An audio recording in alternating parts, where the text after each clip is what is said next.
Sterile millionaire visits the grave of the wife he kicked out of his house 20 years ago. He turns pale upon seeing a 19-year-old boy crying at her tombstone. What he discovered shocked everyone. Before we dive into the story, drop a comment below and tell us where you're watching from. Enjoy the story. It was a bitter December evening in Boston when Thaddeus Creighton slammed his crystal tumbler onto the mahogany desk, bourbon splashing onto imported papers. His face, typically composed for boardroom battles, contorted with rage and disbelief. "Pregnant?" The word escaped through clenched teeth. "And you expect me to believe this child is mine?" Elowen stood by the fireplace, hands protectively cradling her still flat stomach. Her emerald eyes, usually dancing with warmth, now shimmered with unshed tears. "Thaddeus, please. You know I've never been with anyone else. This is our miracle." His bitter laugh cut through the room's tension. "Miracle? I've been to every specialist in the country. The diagnosis was clear. I cannot father children. So tell me, Elowen, whose miracle are you carrying?" The grandfather clock ticked mercilessly as silence stretched between them. Outside, snow began to fall, coating Boston in deceptive tranquility. "I've loved you faithfully for 5 years," Elowen whispered. "I've never betrayed you." Thaddeus rose from his chair, towering over her slender frame. "My mother warned me about you, said you were after my fortune from the start." His voice dropped dangerously. "I should have listened." "Your mother never gave me a chance," Elowen replied, a rare flash of defiance crossing her features. "Just like you're not giving our child one." Thaddeus crossed to the safe hidden behind an original Monet, spinning the dial with practiced precision. He extracted a checkbook, scribbling with such force the pen nearly tore through the paper. "Here." He thrust the check toward her. "Take this and disappear. Consider it severance for services rendered." Elowen didn't even glance at the amount. "You think you can buy me off? Pay me to vanish with your child?" "Not my child," he corrected coldly. "And yes, that's exactly what I expect. Be gone by morning."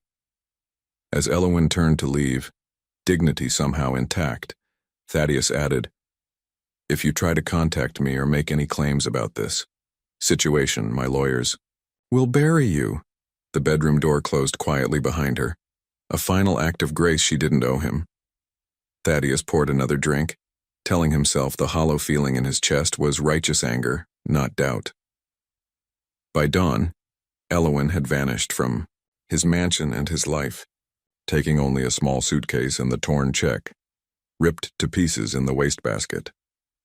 Little did Thaddeus know that 19 years later, fate would bring him face to face with the truth he'd refused to see, beside a gravestone that would change everything. Boston's biting winter air cut through Elowen's thin coat as she wandered through unfamiliar streets, clutching her small suitcase. The majestic skyscrapers that once symbolized possibility now loomed like prison walls.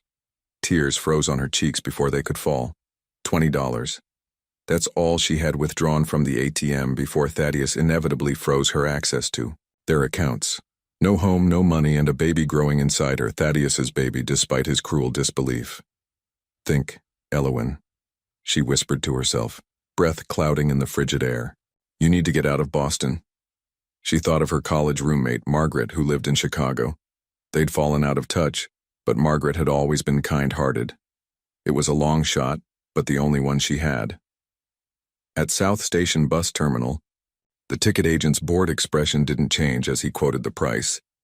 $127.50. Elowen's stomach dropped. She'd need to beg, something she'd never imagined doing.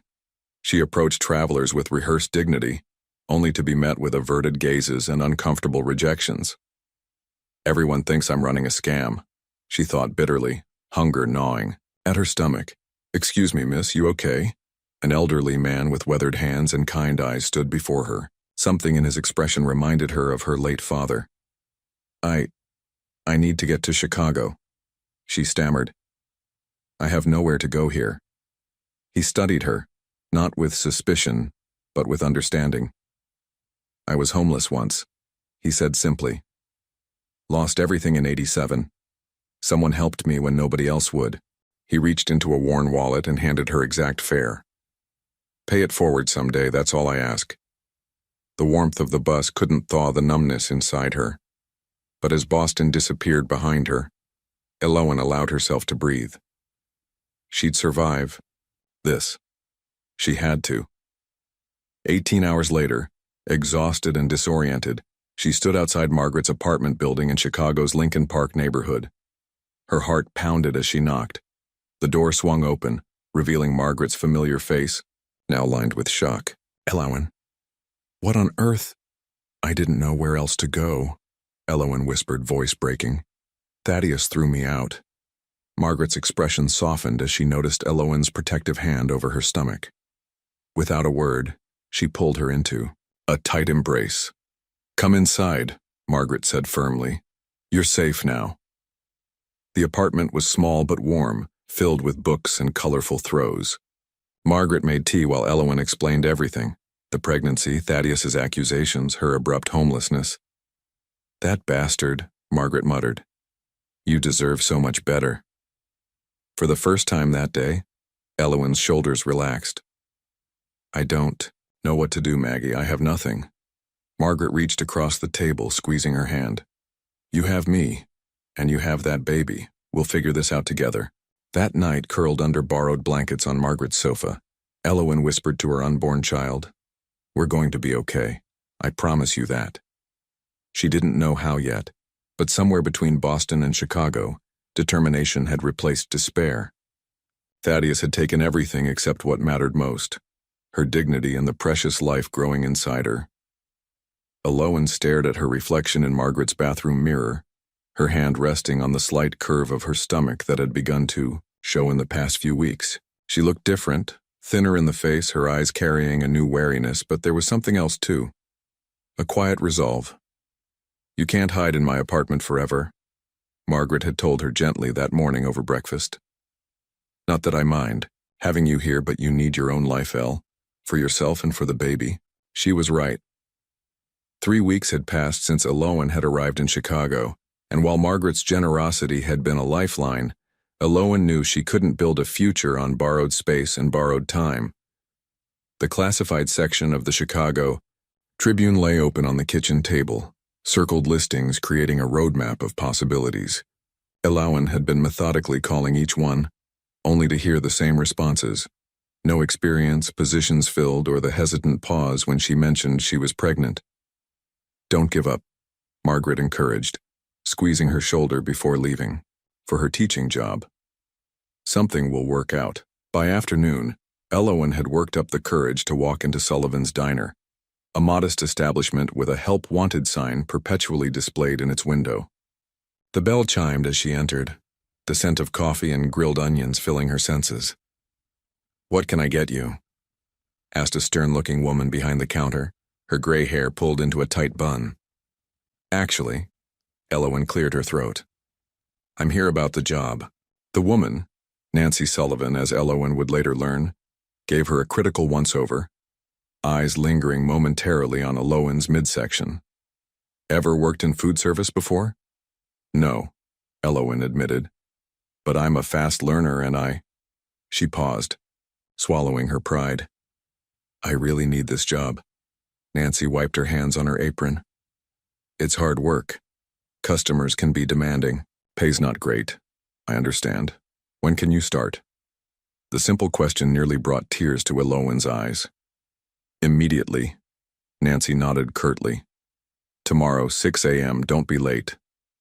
That evening, Elowen celebrated with Margaret, the two of them, sharing a cheap bottle of sparkling cider in lieu of champagne. First step toward independence, Margaret toasted. I'm proud of you, Elle. I don't know how to thank you, Elowen said softly. When I showed up at your door, that's what friends do, Margaret interrupted. Besides, you'd have done the same for me. The next morning, Elowen awoke before dawn, nervous energy propelling her through her preparations. The diner was all ready, bustling when she arrived, truckers and early shift workers crowding the counter. Here, Nancy thrust an apron at her.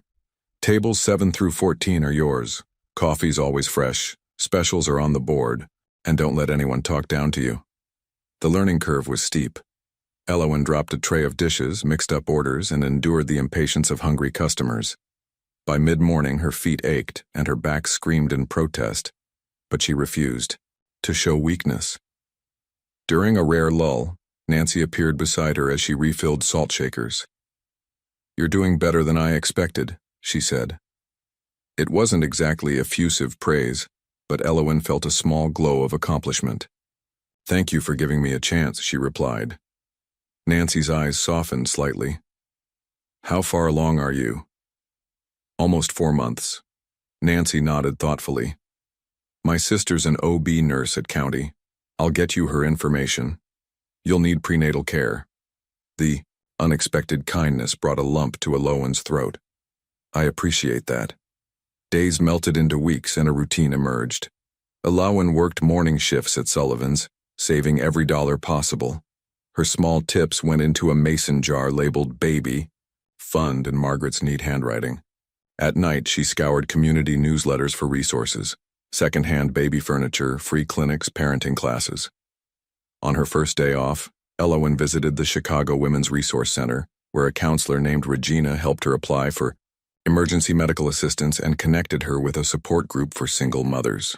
"You're not the first woman to start over," Regina told her, handing her a thick folder of information. "And you won't be the last. But you're doing all the right things." That evening, sitting on Margaret's fire escape and watching the sunset cast golden light across the city, Elowen felt the baby move for the first time. A gentle flutter like butterfly wings. "Hello, little one," she whispered, tears slipping down her cheeks. "I promise I'll give you a good life, no matter what." Back in Boston, Thaddeus Crichton's business empire continued to flourish. His divorce from Elowen was finalized quickly, her absence making the proceedings almost laughably simple. He told himself he felt nothing but relief as he signed the final papers, ignoring the hollow ache that had taken residence beneath his breastbone. In quiet moments, doubt sometimes crept. What if she had been telling the truth? What if the doctors had been wrong? But he banished these thoughts quickly, focusing instead on acquisition deals and profit margins. He never looked for her, never tried to find out where she'd gone, or if she'd had the baby. In his mind, that chapter was closed, the pages torn, out and burned. What he didn't realize was that someday, those ashes would rise again, reforming into a truth he couldn't escape. Meanwhile, in Chicago, Elowen Crichton, who had resumed using her maiden name Bennett, was building a future, brick by persistent brick. It wasn't the life she had envisioned for herself, but as she glanced at the sonogram picture taped to Margaret's refrigerator, she felt something unexpected: hope. 6 months into her new life in Chicago, Elowen had settled into a rhythm that sustained her, if not fulfilled her. Her days at Sullivan's Diner had earned her a modest reputation for efficiency and quiet dignity. Regular customers now requested her section, leaving generous tips that she faithfully added to her growing savings. But as her pregnancy progressed, reality pressed in like the tightening waistband of her uniform. Her back ached constantly from hours on her feet, and Nancy had begun giving her concerned glances when she thought Elowen wasn't looking. "You need a plan beyond waiting tables," Margaret said one evening as they browsed through a second-hand baby store. "Something that can support you and the baby long term." Elowen ran her fingers over a tiny blue sweater. "I know, but what? I never finished my degree, and no one's exactly lining up to hire a pregnant woman with no experience." "There are programs," Margaret insisted. "Job training, certification courses, things that could give you better options." That night, while Margaret graded papers, Elowen pored over community college brochures and workforce development pamphlets. One particular program caught her eye: medical office administration. The training was only 8 months, offered evening classes, and boasted a 90% job placement rate. "This one," she told Margaret, tapping the brochure. "I could do this." The program cost was modest but still beyond her current means. Undeterred, Elowen made an appointment with a counselor at the community college. Lisa, the program advisor, listened to Elowen's situation with practiced compassion. There are scholarships for single mothers, she explained, and payment plans. We can make this work if you're committed. I am, Elowen said firmly. I need to build something better. 2 weeks later, Elowen began attending evening classes 3 times a week after her diner shifts. The exhaustion was overwhelming, but each completed assignment felt like a victory, each passing grade a step away from the desperate woman who had arrived in Chicago with nothing but a suitcase and unborn child. At Sullivan's, Nancy adjusted her schedule to accommodate her classes, a kindness Elowen hadn't expected. My mother raised 4 kids by herself, Nancy explained gruffly. Anyone trying to better themselves deserves a chance. By her 8th month of pregnancy, Elowen's study schedule had become a challenge. Her ankles swelled, and the plastic chairs in the community college classrooms were instruments of torture, but she persisted, completing assignments between customer orders and studying flashcards during her breaks. You're the most stubborn person I've ever met, Margaret remarked one night, finding Elowen asleep at the kitchen table, face pressed against an open textbook. Margaret had transformed their shared living room into a makeshift nursery, decorating it with yard sale finds and hand-me-downs from fellow teachers. A crib stood in the corner, a mobile of fabric stars hanging above it, each one sewn by Margaret during their evening conversations. It's not much, Margaret apologized, but it's a start. It's everything, Elowen whispered, overcome with gratitude. On a crisp October morning, Elowen's water broke while she was refilling the diner's sugar dispensers. Nancy drove her to the hospital herself, cursing at traffic and running 2 red lights. Don't you dare have this baby in my Buick, she warned, but her hand gripped Elowen's with reassuring strength. 16 hours later, Callum Bennett entered the world. 7 pounds of perfection with a shock of dark hair and eyes that, when they finally opened, were the unmistakable Creighton blue. Holding him in her arms, Elowen felt a fierce protective love that transcended the pain of the past. Hello, my darling, she whispered. We made it. Margaret and Nancy took turns visiting, bringing practical gifts and taking photos that Elowen cherished.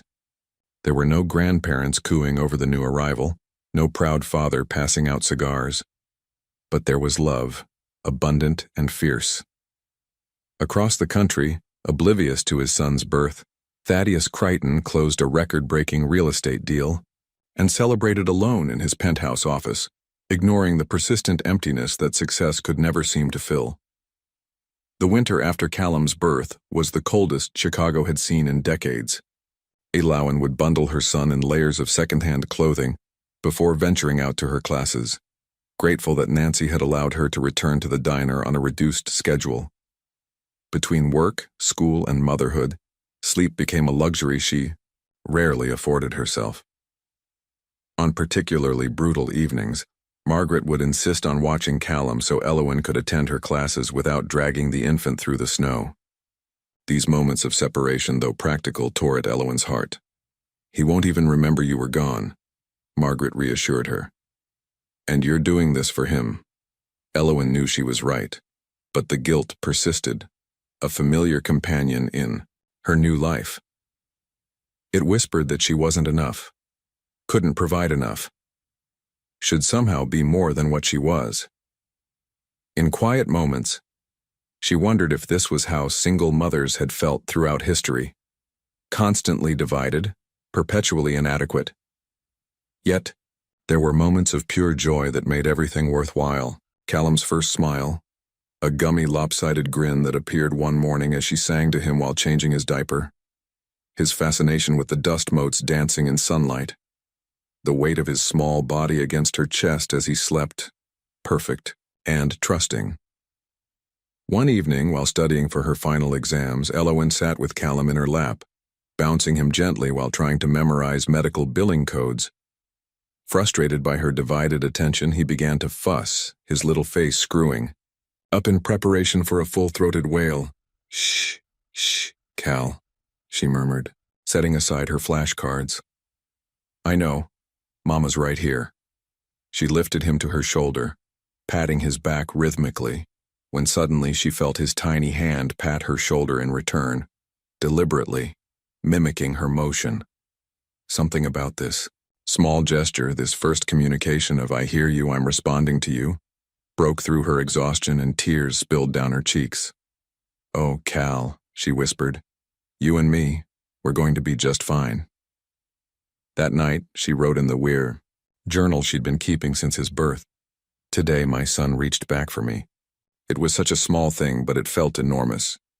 He's becoming a person, not just a baby. Someone with thoughts and feelings and ways of showing me he understands.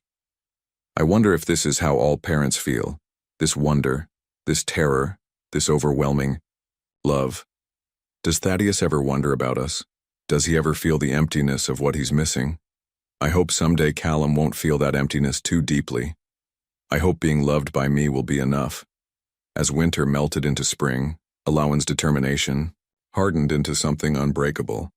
She took extra shifts when she could, studied during Callum's naps, and aced her certification exams with scores that impressed even her instructors. Her program director began sending her job postings, confident that Elowen would be an asset to any medical office. Meanwhile, in Boston, Thaddeus Creighton's empire continued its relentless expansion. He had opened offices in 3 new cities, acquired a failing competitor at a fraction of its worth, and been featured in Forbes magazine as one of America's most eligible bachelors. The article mentioned his previous marriage in passing as a brief union dissolved before children could complicate matters.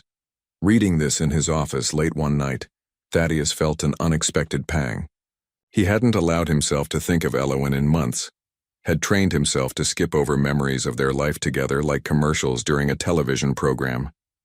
But something about seeing their marriage reduced to a footnote in his success story disturbed him. He found himself wondering, not for the first time, what had become of her. Had she kept the child? Was it a boy or a girl? Had she found someone else to love, someone who could give her what she wanted? These thoughts felt dangerous, like stepping onto thin ice. He shut them down quickly, pouring himself another scotch, and turning to the quarterly projections that demanded his attention. Real estate developments didn't build themselves on sentiment or regret. Back in Chicago, Elowen received an offer from Lakeside Pediatrics, a well-established practice in Lincoln Park. The salary was modest but steady, with benefits that included health insurance for both her and Callum. The office manager had been impressed by her certifications and unfazed by her single motherhood, a combination Elowen hadn't dared hope for. That evening, she and Margaret celebrated with a rare splurge, takeout from the Thai restaurant down the street and a bottle of inexpensive wine. "To new beginnings," Margaret toasted, glasses clinking in the small kitchen. "And to the friends who make them possible," Elowen added, her gratitude beyond words. Later, watching Callum sleep in his crib, his tiny chest rising and falling with each breath, Elowen felt something she hadn't experienced since before that fateful night in Boston. Hope. Not just the desperate hope of survival, but the warm, expanding hope of possibility. "We're going to be okay," she whispered to her sleeping son, a promise she finally believed she could keep. 5 years passed like pages turning in a well-loved book. Elowen's position at Lakeside Pediatrics had evolved from front desk coordinator to office manager, her quiet competence earning the respect of doctors and patients alike. The modest raises and annual bonuses had allowed her to finally move out of Margaret's apartment and into a small 2-bedroom unit in a family-friendly neighborhood. Their new home wasn't impressive by Boston standards, certainly nothing like the mansion she'd once shared with Thaddeus, but it was theirs. A place where Callum could have his own room with walls she'd painted sky blue one weekend, where toys could scatter across the living room floor without apology, where photographs of their little family lined the hallway. On Callum's 5th birthday, Elowen surprised him with a second-hand bicycle. Its red paint slightly chipped, but its training wheels sturdy. His face, lighting up with that particular joy that only children can express, was worth every extra shift she'd taken to afford it. "Can we go try it now, Mama? Please?" he begged, already attempting to wheel it toward the door. "Of course we can, birthday boy," she laughed, grabbing her keys.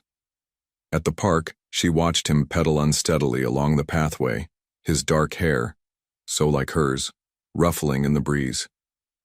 But those eyes, sharp and blue as winter ice, were all Thaddeus.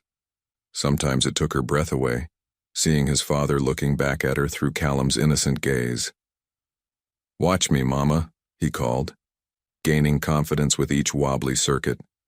"I see you, my love. You're doing wonderfully." Later that evening, after birthday cake with Margaret and Nancy, who had become something of a surrogate grandmother, though she'd deny it fiercely, Elowen tucked an exhausted Callum into bed. "Mama?" he asked sleepily. "Tommy at school says, everyone has a dad. Where's mine?" The question she'd been preparing for since his birth still landed like a punch. Elowen sat on the edge of his bed, choosing her words carefully. "Your father lives far away in Boston. He's a businessman who builds tall buildings." "Why doesn't he live with us?" Elowen stroked his hair. "Sometimes grown-ups make choices that are hard to understand. Before you were born, your father and I couldn't stay together. But that has nothing to do with you. Doesn't he want to meet me?" "Oh, Cal." She sighed, heartbreaking. "Your father made choices a long time ago, but you have me and Aunt Margaret and even grumpy Ms. Nancy who sneaks you cookies when she thinks I'm not looking." Callum seemed to consider this, his eyelids growing heavy. "I wish he knew me. Someday perhaps he will," she whispered, though she had no intention of ever reaching out to Thaddeus. Some bridges, once burned, were better left as ashes. Across the country, Thaddeus Creighton celebrated the completion of his latest skyscraper with an exclusive rooftop party. At 52, he remained one of Boston's most eligible bachelors, though the glamour of that title had long since faded. His relationships never lasted. Women were attracted to his wealth and power, but eventually grew tired of his emotional distance, his obsession with work, his inability to truly connect. Sometimes, in rare moments of honesty, he acknowledged the emptiness of his achievements. Towers of glass and steel meant nothing when you returned to an echoing penthouse each night. But it was easier to build another building than to examine the ruins of what might have been. By the time Callum turned 10, he had grown into a thoughtful boy with a quick mind and gentle spirit. His room was filled with library books about architecture and tall buildings, an interest that sometimes made Elowen's heart ache with its unknowing connection to his father. "Mom, look at this one," Callum exclaimed one evening, pointing to a photograph of a sleek skyscraper in a borrowed architecture book. "It says Creighton Enterprises built it last year. That's my last name too, right?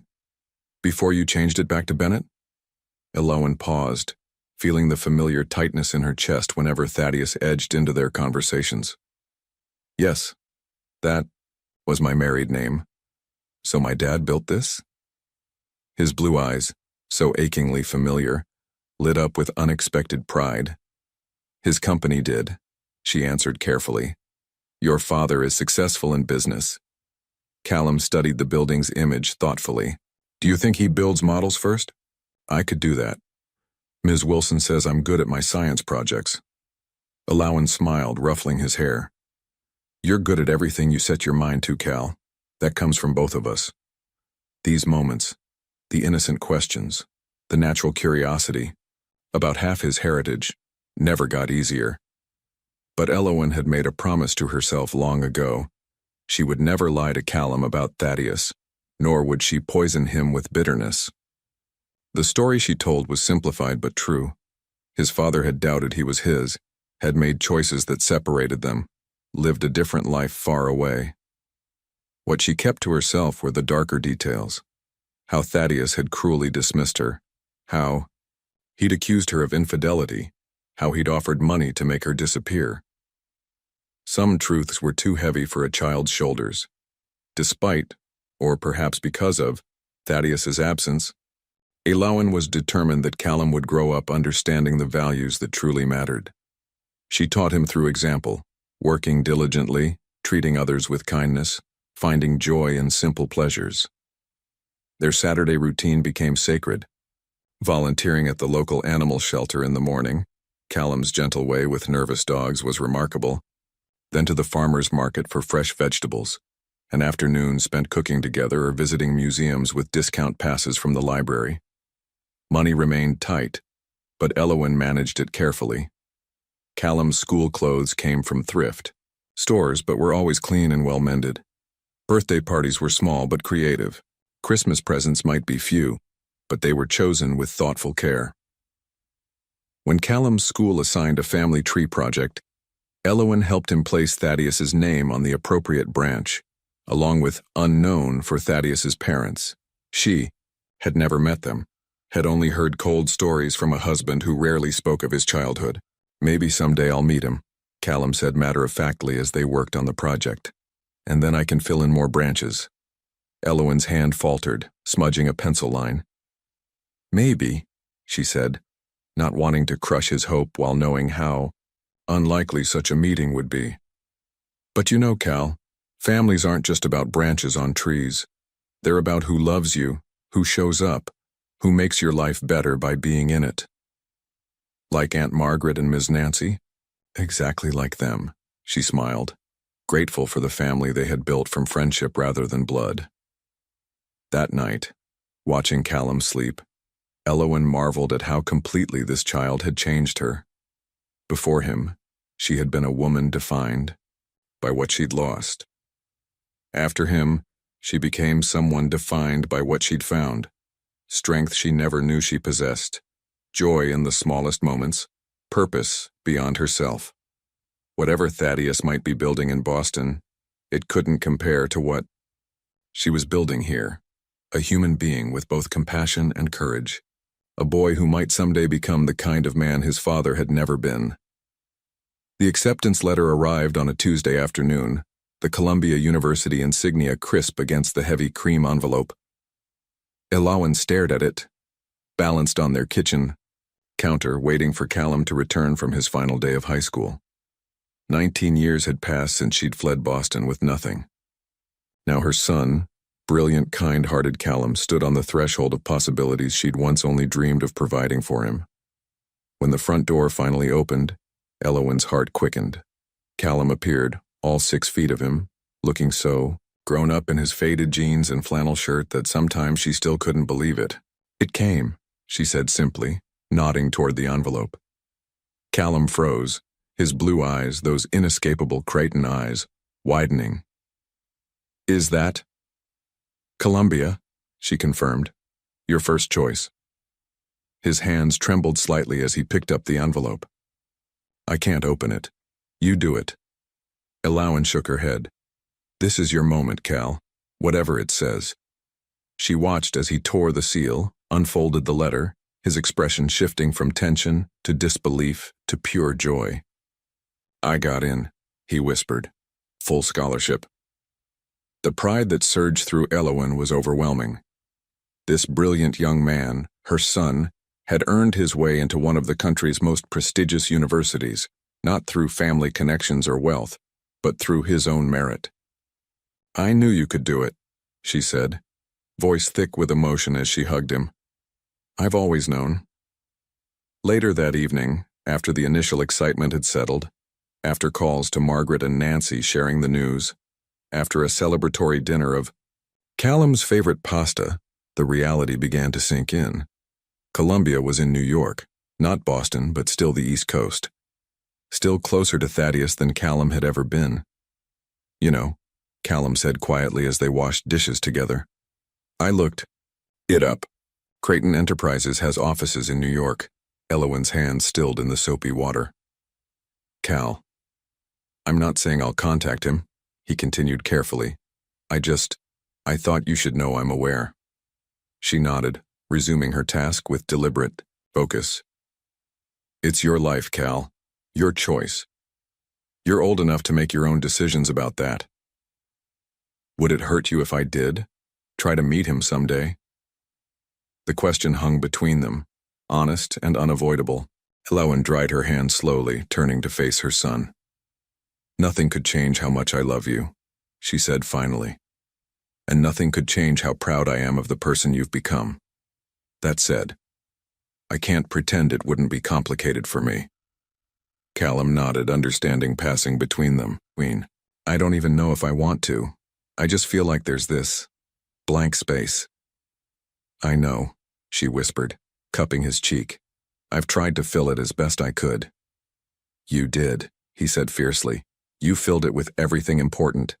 The summer passed too quickly, a blur of preparation and anticipation. Alawan helped Callum shop for dorm essentials, research textbooks, plan his course schedule. She kept her fears to herself, fears about money despite the scholarship, fears about him being so far from home, fears about what might happen if he crossed paths with the Crichton name and legacy. On move-in day, standing in his tiny dorm, Alawan fought to keep her composure. This separation was inevitable, healthy, exactly what she'd worked so hard to make possible. Yet it felt like her heart was being torn in two.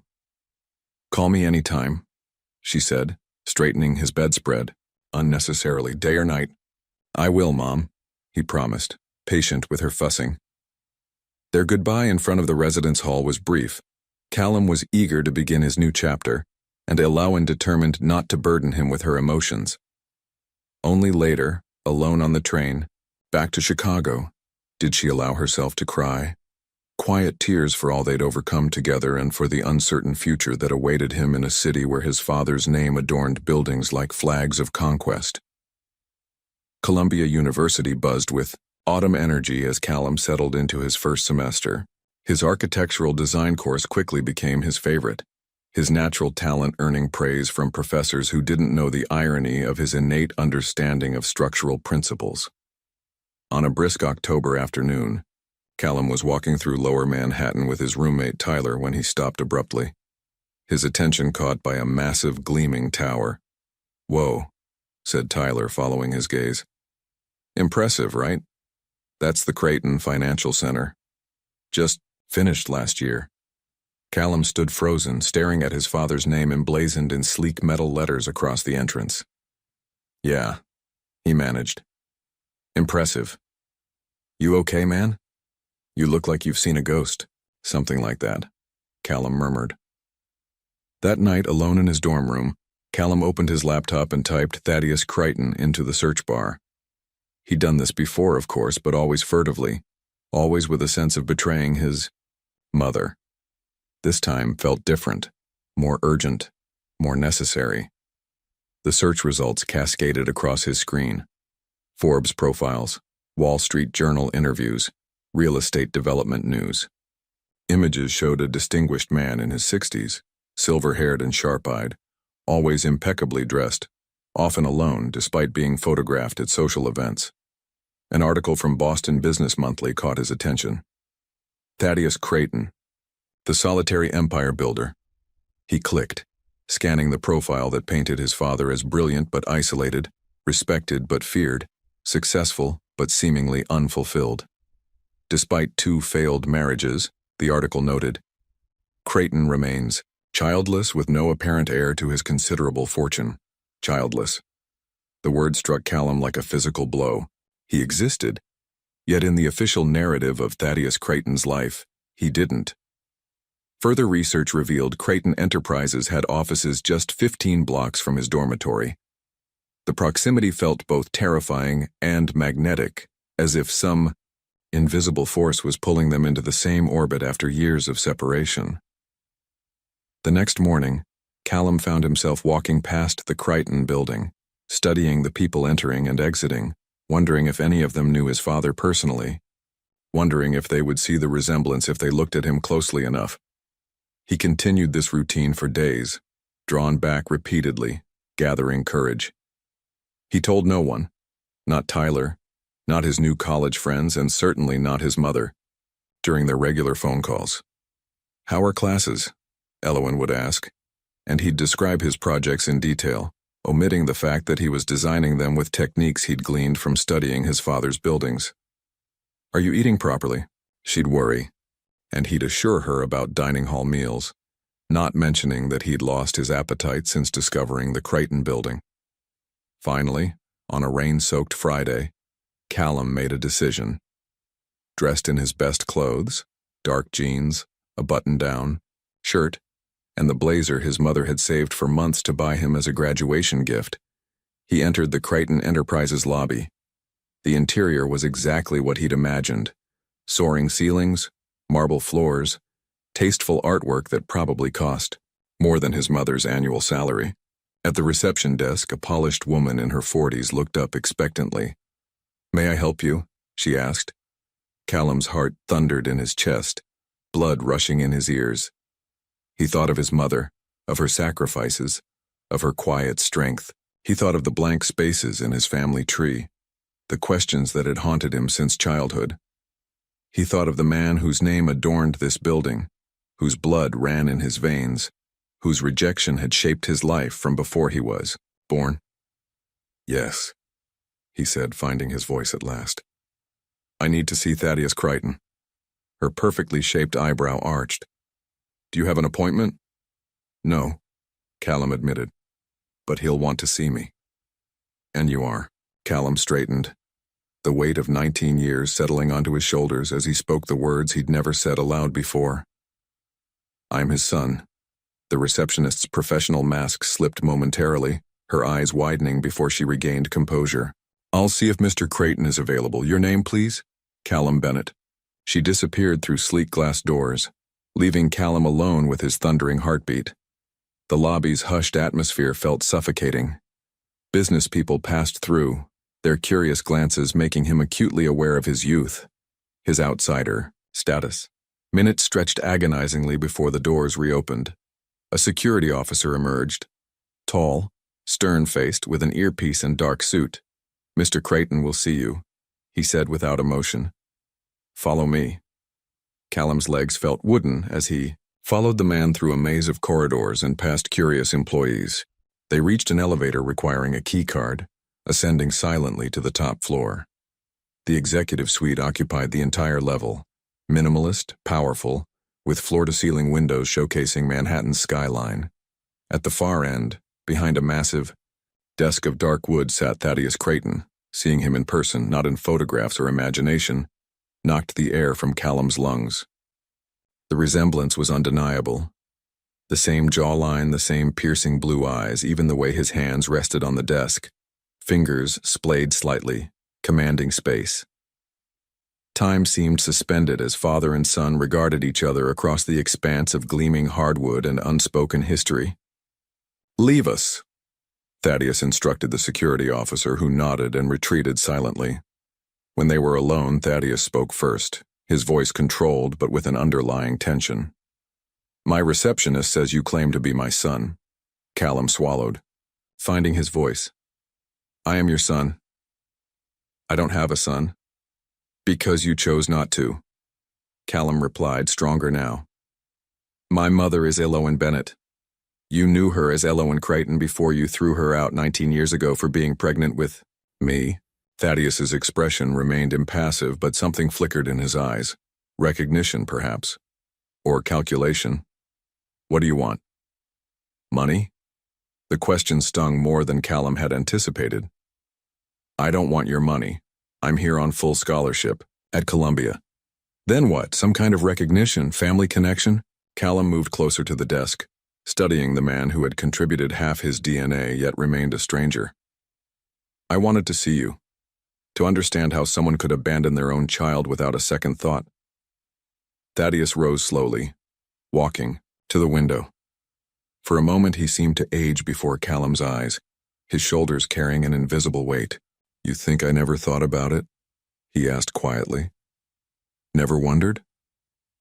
"If you wondered, you could have found us. Mom never hid." Thaddeus turned, his gaze clinical as he assessed Callum. "You have her coloring, her chin." A pause. "My eyes. And your talent for architecture, apparently," Callum said. "I'm studying structural design at Columbia." Something unreadable crossed Thaddeus's face. "That's interesting. Was it worth it?" Callum asked suddenly. "Building all this while missing everything about me? My first steps, my graduations, my whole life?" Thaddeus returned to his desk, resuming control. "I made a decision based on information I had at the time. I believed your mother had been unfaithful." "And you never questioned that belief? Never once thought you might be wrong?" "By the time I had. Doubts, years had passed. What was I supposed to do? Disrupt the life you and your mother had built? Callum laughed without humor. Is that how you justify it? That you were doing us a favor by staying away? Thaddeus's jaw tightened. You don't understand the complexities. No, I understand perfectly, Callum interrupted. You chose your empire over your family, your pride over the truth. He turned to leave, suddenly exhausted by the encounter that had consumed his imagination for years. Callum, Thaddeus called, stopping him at the door. Does Elowen know you're here? Callum met his father's gaze one last time. No, and she's spent 19 years making sure I never needed you. I just needed to see for myself what kind of man walks away from his child. He left without looking back, the weight of unresolved history heavy on his shoulders as the elevator descended, carrying him away from the father who had never been his, back to a world forever changed by their meeting. Callum walked for hours, through Manhattan's grid, oblivious to the autumn chill, his mind replaying every second of the encounter with Thaddeus. The man had been exactly as he'd imagined, cold, calculating, defensive, yet somehow entirely different too. There had been moments when something almost like regret had flickered across his father's face, quickly masked behind practiced indifference. By nightfall, Callum found himself in Central Park, sitting on a bench overlooking the reservoir. His phone had been vibrating periodically in his pocket, probably Tyler wondering where he'd disappeared to, maybe his mother checking in. The thought of Elowen sent a wave of guilt through him. She deserved to know what he'd done, but he couldn't bear to tell her over the phone. When he finally checked his messages, his suspicions were confirmed. 3 texts from Tyler about study group, and 2 missed calls from his mother. With cold fingers, he dialed her number. Callum, her voice came through, warm with relief. I was getting worried. Sorry, Mom. I was out and lost track of time. You sound strange. Is everything okay? He'd never been able to hide anything from her. Even across hundreds of miles, she could read his moods like weather patterns. He began, then faltered. I did something I should tell you about. The silence on the other end was expectant, patient. Elowen had always given him space to find his words. I went to see him, Callum finally said. Thaddeus, my father. The sharp intake of breath was the only indication of her shock. When she spoke, her voice was carefully measured. I see. And how did that go? About as well as you'd expect, he said, attempting humor that fell flat. He didn't deny I was his son, at least not after he got a good look at me. But he didn't exactly welcome me with open arms either. Oh, Cal, she sighed, and he could picture her closing her eyes, gathering her thoughts. I always knew this day might come. I just hoped that I wouldn't go looking for answers that would hurt me. He finished for her. Something like that, she admitted. Was it? Did you get what you needed from the meeting? Callum watched the city lights shimmer on the water's surface, considering her question. Not really. I thought I'd feel something. Closure, anger, connection, something. But I just felt empty. Like I'd built this moment up in my mind for years and the reality was so much smaller than my imagination. That's often true about the monsters under our beds, she said softly. He's so cold, Mom. So contained. Is that what he was like when you knew him? A long pause followed. Not always, she finally said. When we first met, he could be passionate, focused, even kind in his way. But success changed him. Or maybe it just magnified what was already there. His ambition, his self-protection, his inability to trust. He said he had doubts about whether I was his, but he never looked for us. No, she confirmed. He never did. Callum felt a lump forming in his throat. How could he not want to know? How could he build all these structures that will last for generations but not care about his own flesh and blood? Some people aren't capable of giving the kind of love a child deserves, Elowen said gently. It's not about you, Cal. It never was. It was about his limitations, not yours. I told him I didn't want his money. Callum continued. But I think that's all he thought I could possibly want from him. Like there couldn't be any other reason to seek him out. That's how he understands the world, she explained. Through transactions and assets. It's sad, really. Callum nodded, though she couldn't see him. I kept waiting to feel this. I don't.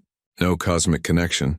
Some recognition in my blood, but there was nothing, just a stranger with my eyes. Are you disappointed? She asked, her voice thick with concern. No, he realized, surprising himself. No, I think I'm relieved. I've spent so long wondering about this missing piece, this shadow hanging over my life. But now I've seen him, talk to him, and he's just a man. A successful, lonely man who made choices he can't unmake. The weight that had been pressing on Callum's chest since entering the Creighton building began to lift. He took a deep breath of crisp night air. You were enough, Mom, he said suddenly, fiercely. You've always been enough. More than enough. I need you to know that. On the other end of the line, he heard a soft sniffle. That means everything to me, Cal, she whispered. They talked a while longer, about his classes, about her work, about normal things that tethered them across the distance. When they finally said goodnight, Callum felt a peace he hadn't expected to find on this tumultuous day. Walking back to campus, he realized something profound had shifted inside him. For 19 years, he'd been defined partly by absence. The missing father, the unanswered questions, the blank spaces in his history. But that emptiness no longer felt like a void that needed filling. It was just a fact, like the color of his hair or the shape of his hands. Thaddeus Creighton had given him life and then walked away, but Elowen Bennett had given him everything else: love, values, strength, and the wisdom to recognize what truly mattered. Thanksgiving arrived with unseasonable warmth in Chicago. Elowen had spent the morning preparing a modest feast. Turkey, mashed potatoes, green bean casserole, and the pumpkin pie that had become their tradition. The apartment was filled with comforting aromas when Callum's key turned in the lock. Mom, he called, dropping his duffel bag in the entryway. Elowen wiped her hands on her apron and rushed to embrace him. 3 months of college had changed him subtly. A new confidence in his posture, a sharper definition to his features, the beginnings of adulthood settling on his shoulders. Look at you, she said, stepping back to take him in. College agrees with you. It's good to be home, he smiled, following her to the kitchen where he immediately began helping, falling into their old rhythms. They worked side by side, catching up on small things, his architectural projects, her promotion at the medical office, Margaret's new boyfriend, Nancy's hip replacement. Neither mentioned Thaddeus directly, though his shadow lingered between them. Later, after dinner was cleared away, they settled on the couch with mugs of cider. The comfortable silence between them had always been one of Elowen's favorite things. How they could simply exist together, without the pressure of filling space. I've been thinking a lot, Callum said finally, about our phone call, after I saw him. Elowen nodded, giving him space to continue. I keep wondering if I was wrong to go there, if I betrayed you somehow. She set her mug down, turning to face him fully. Cal, you didn't betray me. You were seeking answers about your own life, your own history, that's natural. But after everything you did for us, everything you sacrificed, listen to me, she interrupted gently. I never wanted you to spend your life wondering. I never wanted Thaddeus to have that kind of power over you. The power of the unknown. Callum studied his hands, so like hers in shape but larger, stronger. When I was sitting in his office looking at everything he'd built, I kept thinking about what you built instead. It wasn't skyscrapers or companies, but it was so much more important. Oh, Cal, she whispered. He asked if you knew I was there, Callum continued. I think he was worried you'd sent me to, I don't know, confront him on your behalf or something. Elowen smiled sadly. That would be his perspective, seeing everything as a potential attack, a transaction, a power play. Were you ever tempted to go back, to show him he was wrong? She considered this, tracing the rim of her mug thoughtfully. In the early days, yes, I fantasized about returning successful, proving him wrong. But as time passed, I realized something important. Proving him wrong meant he was still defining my choices. True freedom came when I stopped measuring my life against his expectations. That's what I felt, walking out of his office. Callum nodded, like I was finally free of this ghost I'd been carrying. They sat in comfortable silence again before Callum spoke once more. I think I understand now why you never told me the worst parts. About how he treated you when you told him about me. Elowen raised an eyebrow. How did you know there were worse parts? Because I met him, Callum said simply. And because no matter how bad the story got when you told it, you never seemed angry enough for someone who'd just been abandoned. You were protecting me from the full truth. Elowen reached for his hand. You deserve to form your own opinions without my pain coloring your perspective. And you deserve to know your father through your own eyes, not mine. That's what makes you different from him, Callum said with sudden clarity. He made every choice thinking only of himself. You made every choice thinking of me. As they embraced, Elowen felt 19 years of tension begin to dissolve. Her son had faced his ghost and emerged stronger. Whatever happened next, they would face it together, just as they always had. February painted New York in shades of gray. Callum hurried across campus, collar turned up against the biting wind, mind occupied with midterm projects and looming deadlines. His phone vibrated in his pocket, likely Tyler asking about their study session. But the number on the screen was unfamiliar. New York area code. Hello? He answered cautiously. Callum Bennett? A woman's voice, professionally detached. Yes, that's me. I'm calling from the office of Thaddeus Crichton. He'd like to meet with you at your earliest convenience. Callum stopped walking, students streaming around him like water around a stone. Why? I'm not at liberty to discuss details. Would tomorrow at 3 p.m. be possible? His instinct was to refuse, to protect the peace he'd found since their last encounter. But curiosity prevailed. Fine. Tomorrow at 3. The Crichton building seemed different this time. Less intimidating, merely glass and steel constructed by human hands. As before, security escorted him to the top floor, but something felt off. The employees they passed seemed subdued, exchanging glances as he walked by. Thaddeus wasn't behind his imposing desk.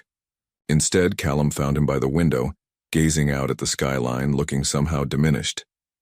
Thank you for coming, Thaddeus said without turning, his voice rougher than Callum remembered. Your assistant was persuasive, Callum replied cautiously. Thaddeus turned then, and Callum struggled to mask his shock. In just 4 months, his father had aged years. The distinguished silver hair had thinned, the sharp features hollowed, the commanding presence replaced by something fragile. Please sit. Thaddeus gestured to a seating area rather than the formal desk arrangement. Once settled, Thaddeus got straight to the point. I have pancreatic cancer, stage 4. The prognosis is limited. The words hung in the air between them, heavy with finality. Callum felt an unexpected surge of emotion. Not quite sadness, but something adjacent to it. I'm sorry, he said finally, meaning it. I've been thinking about our conversation, Thaddeus continued. About choices and consequences. When death becomes more than theoretical, priorities have a way of clarifying themselves. Callum remained silent, watching this man, his father by blood but stranger by choice, struggle with words that didn't come easily to him. I was wrong, Thaddeus said simply. About your mother. About you. I've been wrong for 19 years. Why? Tell me this now? Callum asked, wary of deathbed manipulations. Because I don't have the luxury of time anymore. Thaddeus's hands, once steady enough to sign billion-dollar contracts, trembled slightly. And because I'd like the chance to know my son before I go. What exactly are you asking for? Thaddeus met his gaze directly. Conversation, nothing more. I don't expect forgiveness or affection, just the opportunity to know something about you beyond the fact of your existence. Callum studied the man before him, powerful yet powerless, accomplished yet failing at what mattered most. He thought of his mother, who had never sought revenge, who had taught him that compassion wasn't weakness. "I have class on Tuesdays and Thursdays," he said finally. "I could come on Monday afternoons." Relief washed over Thaddeus's haggard features. "That would be acceptable. Thank you." As Callum stood to leave, Thaddeus asked quietly, "Will you tell Elowen?" The question carried layers of meaning. Would Elowen try to stop these meetings? Would she feel betrayed? Had Thaddeus earned even the acknowledgement of his impending death? "Yes," Callum said firmly. "We don't keep secrets from each other." Descending, in the elevator, Callum felt strangely hollow. He had imagined countless scenarios with Thaddeus over the years, confrontations, reconciliations, explanations, but never this, compassion for the dying man who had rejected him before birth. Outside, he called his mother. When she answered, her voice warm and familiar, he realized he was crying. "Cal, what's wrong?" "He's dying, Mom," Callum said, voice breaking. "Thaddeus is dying, and he wants to know me before he goes." The silence that followed contained 19 years of complicated history. "What do you want to do?" she asked finally, putting his needs first, as always. "I think I need to give him this chance," Callum admitted. "Not for him, for me." "Then that's what you should do," she said softly. "And Cal, I'll be here, whatever happens." Monday afternoons became sacred. Callum would arrive at Creighton Tower at precisely 3 p.m., riding the elevator to the top floor where Thaddeus waited. As weeks passed, their meetings migrated from the formal office to Thaddeus's penthouse apartment, a stunning space of glass and leather that somehow felt unlived in, like a magazine spread rather than a home. The conversations began awkwardly. Thaddeus asked about Columbia, about Callum's architectural studies, about his life in Chicago. Callum answered with careful restraint, revealing facts without emotion, building a wall of polite distance between them. But as Thaddeus weakened, visibly something shifted. Their discussions deepened. "Tell me about your childhood," Thaddeus requested one afternoon, oxygen tubes now a permanent fixture beneath his nose. Callum hesitated, then found himself sharing stories. His mother working double shifts to afford, his first bicycle, science fair projects built from recycled materials, Christmases that were modest but joyful. "She never spoke badly of you," Callum admitted. "She could have poisoned me against you, but she didn't." Thaddeus's eyes closed briefly, pain crossing his features that had nothing to do with his disease. "She was always better than I deserved." During their 5th meeting, Thaddeus asked a nurse to retrieve a leather-bound journal from his bedroom. "I never spoke much about my own childhood," he said, handing it to Callum. Perhaps that was part of the problem. The journal contained Thaddeus's earliest memories, growing up with a father who measured love in achievements, a mother who used affection as currency, a household where vulnerability was weakness and failure unforgivable. "I'm not offering excuses," Thaddeus clarified, "merely context. I became what I was raised to be, ruthlessly successful, emotionally bankrupt." Callum studied his father, seeing not the titan of industry but a man shaped by generational damage he hadn't been strong enough to break. "When your mother told me she was pregnant, I panicked," Thaddeus continued. "Doctors had confirmed I couldn't father children, a sports injury in college. I assumed betrayal because that's what my experience had taught me to expect. Trust was a luxury I'd never learned to afford." "You could have had tests done," Callum said, not accusingly but matter-of-factly. "Yes," Thaddeus acknowledged, "but that would have required admitting uncertainty. I was never good at that."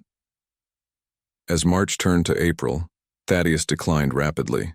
Their meetings moved to the hospital, where machines beeped constant reminders of mortality and nurses spoke in hushed tones. During what would be their final conversation, Thaddeus seemed unusually alert, almost peaceful. "I've updated my will," he said without preamble. "Everything goes to you." Callum shook his head. "I don't want your money." "I know," Thaddeus replied with unexpected gentleness. "That's precisely why it should be yours. Not as payment or compensation, but as acknowledgement. You are my son, My only child. The best thing I never deserved. He reached for Callum's hand, his grip surprisingly strong. I've made arrangements for something else, too. A private investigator located your mother's parents in England. They never knew about you. I've established contact with details in my papers. Callum stared at him, stunned. My grandparents are alive? Very much so, and eager to know their grandson. Thaddeus's eyes held a hint of their former sharpness. Don't waste decades as I did, Callum.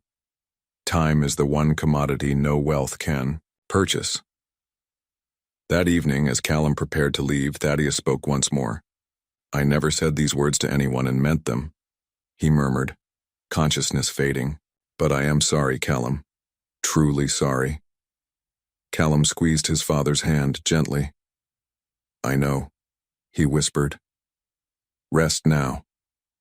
3 days later, Thaddeus Creighton died peacefully in his sleep.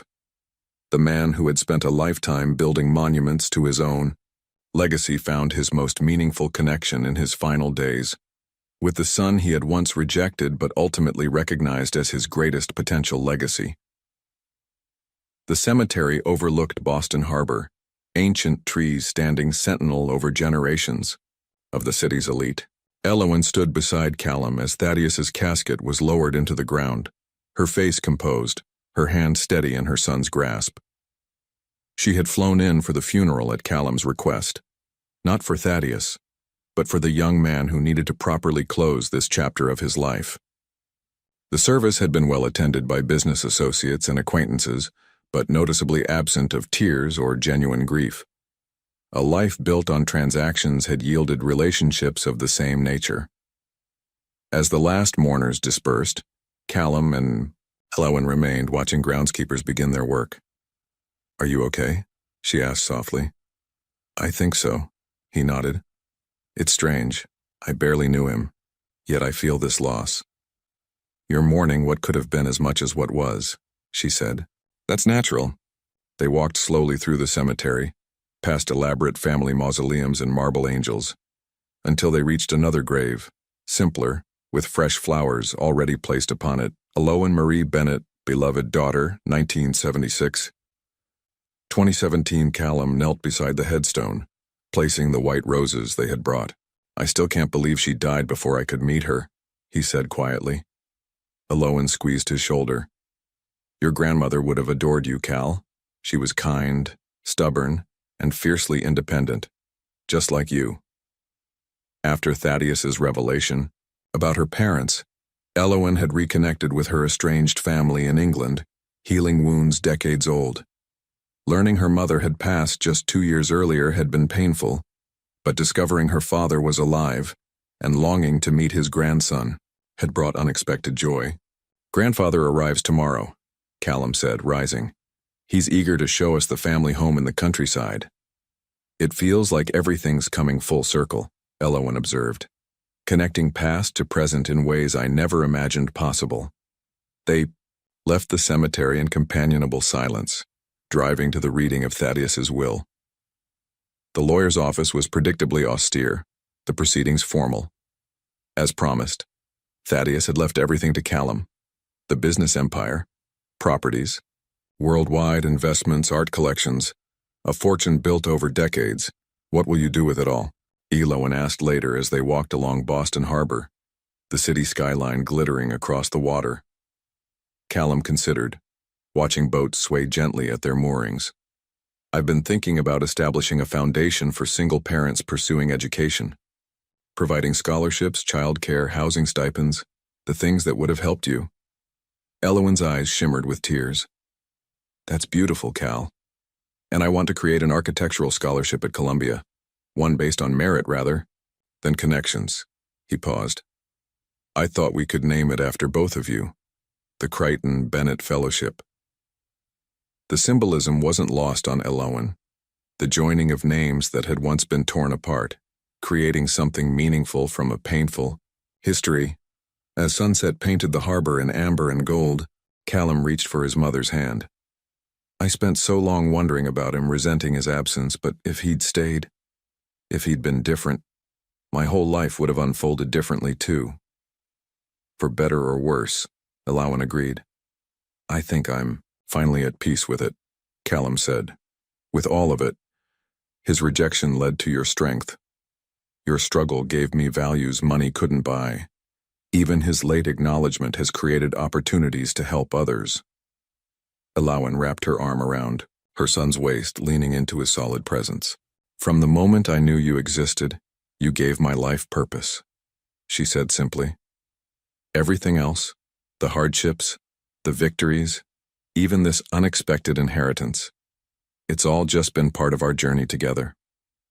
As darkness fell over Boston, mother and son turned toward the future, carrying with them the lessons of the past but no longer burdened by its shadows.